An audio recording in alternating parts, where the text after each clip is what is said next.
Today's readings on August 9th, Ruth 2, Acts 27, Jeremiah 37, and Psalm 10. We're going to start out our time together in Acts 27. A very interesting story is told as Paul is on his way to Italy as a prisoner. And so they embark on a ship and away they go. Things are going well. He's being treated kindly.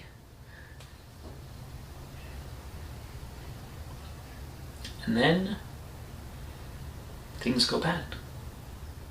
So the winds are preventing them from going in the best direction. And so they get to a place called, verse 8, Fair Havens, near the city of Lasea.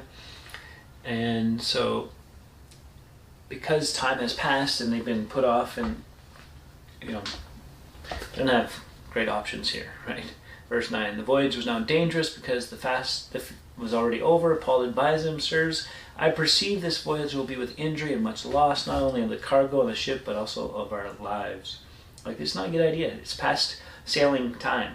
The centurion paid more attention to the pilot and the owner of the ship than to what Paul said. Because the harbor was not suitable to spend the winter, the majority decided to put out to sea from there, on the chance that somehow they could reach Phoenix, a harbor of Crete, facing both southwest and northwest, and spend the winter there. So they understand they're not going to make it all the way to the mainland of Italy. They're not going to make it to Rome at all. But they're going to find a place where they can harbor, but that doesn't happen. Verse 13, when the south wind blew gently, supposing that they had obtained their purpose, they weighed anchor and sailed along Crete, close to the shore. But soon a tempestuous wind called the northeaster struck down from the land, and the ship was caught and could not face the wind. We gave way to it and were driven along. Running along the lee of a small island called Cauda, we managed with difficulty to secure the ship's boat. After hoisting it up, they used supports to undergird the ship, and fearing they would run aground on the Syrtis, they lowered the gear, and thus they were driven along. We were violently storm-tossed. They began the next day to jettison the cargo. The third day they threw the ship's tackle overboard with their own hands. When neither sun nor stars appeared for many days, and no small tempest lay on us, all hope of being saved was at last abandoned. Things were not going well.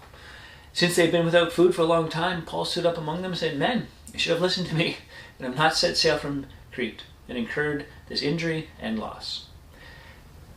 That maybe was not helpful. But now I urge you to take heart, for there will be no loss of life among you, but only of the ship. This very night there stood before me an angel of the God to whom I belong and whom I worship, and he said, Do not be afraid, Paul. You must stand before Caesar, and behold, God has granted you all those who sail with you. So take heart, men. I have faith in God that it will be exactly as I have been told. But we must run aground on some island. Good news, bad news. Good news is we're all going to live. Bad news, we have to run aground on an island. And in all of this, Paul is standing up, speaking out, and declaring something about his God. His God is telling the future. His God is saying how it's going to go. He's giving assurance, and he believes by faith that the word that was given was a word from the Lord. And so he urges everyone to listen. And so they get closer and they closer. Verse 33, Today is the 14th day that you have continued in suspense and without food, having taken nothing. So it's been 2 weeks. I urge you to take some food. It will give you strength. Not a hair is to perish from the head of any of you. When he had said these things, he took bread and giving thanks to God in the presence of all, he broke it and began to eat. Then they were all encouraged and ate some food themselves. We were in all 276 persons in the ship. And when they had eaten enough, they lightened the ship, throwing out the wheat into the sea. When it was day, they did not recognize the land, but they noticed a bay with a beach, on which they planned, if possible, to run the ship ashore. So they cast off the anchors and left them in the sea, at the same time loosening the ropes that tied the rudders. They hoisted the foresail to the wind they made for the beach, but striking a reef, they ran the vessel aground. The bow struck and remained immovable.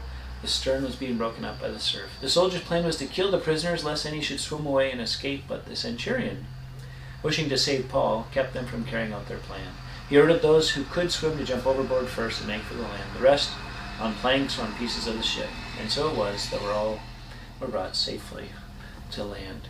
Our presence brings the presence of God into any and every situation. That's what's happening here. Because Paul was on that ship, 275 other people also were spared their lives. And you might think, well, that seems kind of silly to think of it that way, but think of it this way. You're indestructible until the day that the Lord is appointed for you to go to heaven. And so in the meantime, use all available opportunities to talk about your great God, how awesome He is, what He has done for you. Be open to hearing from Him and speaking about Him. I think that sounds scary. Yeah. But when we do it, there's nothing better. There's nothing better in this world but to live a life that's walking with the Lord, hearing and expressing with confidence your faith in Him in any and all situations. Others are taking notice. Till next time, keep growing little by little.